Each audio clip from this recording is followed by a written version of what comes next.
Hello বন্ধুরা, Ankush Haldar YouTube চ্যানেলে আপনাদের সকলকে স্বাগতম জানাই। আজকে চলে আসলাম আবার একটি নতুন ভৌতিক গল্প নিয়ে। আজকের ভৌতিক গল্পটার নাম শাড়ির ভূত। গল্প পাঠে আমি অঙ্কুশ। পোস্টার ডিজাইন করেছেন পলাশ ভট্টাচার্য এবং সাউন্ড এডিটিং করেছেন অরিন্দম ব্যানার্জি।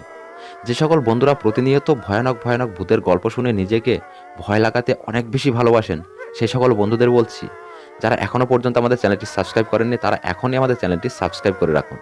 কারণ আমরা প্রতিনিয়ত ভয়ানক ভয়ানক ভূতের গল্প আপলোড করে থাকি, আর সেই গল্প সবার প্রথমে আপনার কাছে পৌঁছে যাবে।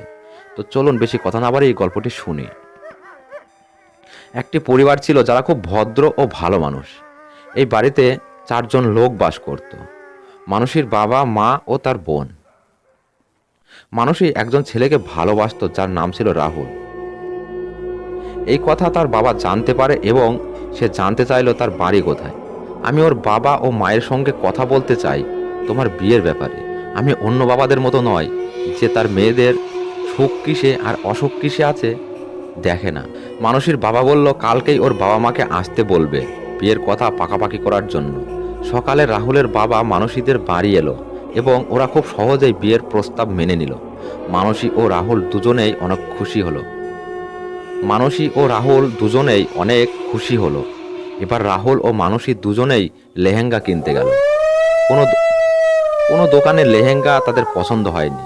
তখন রাহুল শেষ সময়ে বলল, আমার বন্ধু একটি দোকান থেকে লেহেঙ্গা কিনেছিল, সেটা খুব ভালো ছিল। মানসী বলল, তাহলে চলো ওখানেই যাই। রাহুল ও মানসী বলল, কেউ আছেন? তখন তাদের সামনে একটা বুড়ো হাজির হলো। তার বয়স প্রায় 90-এর কাছাকাছি। রাহুল ও মানসী তার চেহারা দেখে ভয় পেয়ে গেল। রাহুল বলল, চলো মানসী, এখান থেকে চলো। মানসী বলল, থামো। মানসী ওই বুড়ো লোকটাকে বলল, আমাকে একটা লাল লেহেঙ্গা দেখান। সেটাকে দেখে মানসী বলল, আমি কি এটা পরে দেখতে পারি? লোকটা বলল, হ্যাঁ। মানসী লেহেঙ্গা পরতে গেলে হঠাৎ লাইন চলে গেল। তাও অন্ধকারে লেহেঙ্গাটি পরল মানসী এবং মানসী নিশ্চিন্ত হলো যে বিয়ের সময় আমি এটাই পরব। রাহুল বলল, এটার দাম কত? লোকটা বলল, যা দেবে তোমরা। রাহুল তাকে 5,000 টাকা দিল। মানসী ও রাহুল যখন বাড়ি ফিরল তখন মানসী বলল, মা দেখো আমি কি সুন্দর লেহেঙ্গা নিয়ে এসেছি, আমি বিয়ের সময় এটাই পরব। এই বলে মানসী তার রুমে চলে গেল এবং সে ঘুমিয়ে গেল। তারপর সে হঠাৎ আলমারি খোলার আওয়াজ শুনতে পেল। সে ঘুম থেকে জাগলো। মানসী দেখল যে সেই লেহেঙ্গাটি হাঁটছে। সে ভয় পেয়ে গেল। যখন ওই লেহেঙ্গাটি ধরলো তখন একটি হাসির আওয়াজ শুনতে পাওয়া গেল এবং স্পষ্টভাবে দেখলো একটি মেয়েকে যে তার দিকে এগিয়ে আসছিল। মানসী বলল, আমার কাছে এসো না। হঠাৎ সেই মেয়েটির দাঁতগুলো বড় হয়ে গেল এবং সে তার পায়ের দিকে তাকিয়ে দেখলো যে তার পা স্বাভাবিক মানুষের মতো নয় এবং মানসী জানতে পারলো যে এটা একটা খারাপ আত্মা। সেই মেয়েটি মানসীর শরীরে প্রবেশ করলো।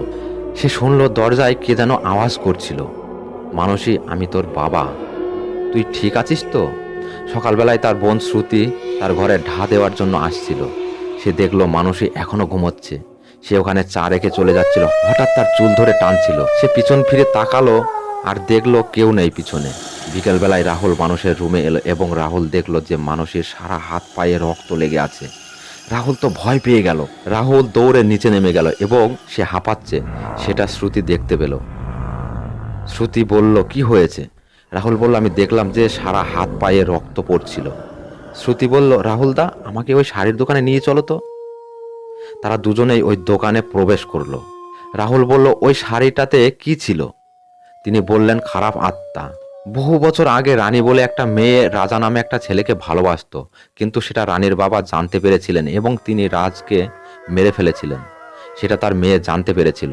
তার জন্য রানী বিষ খেয়ে মরে গিয়েছিল এবং তার বাবাকে সে বলেছিল, আমি এর বদলা নেব। তার জন্য সে ফিরে এসেছে তার বদলা নেওয়ার জন্য। রাহুল বলল, মানসীকে কি করে বাঁচাবো আমি? সে একটা উপায় দিল যে 1 বালতি রক্ত ও একটা মরার মাথা তার সামনে রাখবে এবং বলবে যে এটা গ্রহণ করো ও মানসীর জীবন থেকে চলে যাও। তারা সবকিছুই করলো। শেষ পর্যন্ত মানসীর দেহ ছেড়ে সেই প্রেতাত্মাটি চলে গেল। তারপর মানসী ও রাহুল সুখে সংসার করতে লাগলো। আজকের গল্পটা এই পর্যন্তই। বন্ধুরা, গল্পটা কেমন লাগলো আমাদের কমেন্ট করে জানাবেন।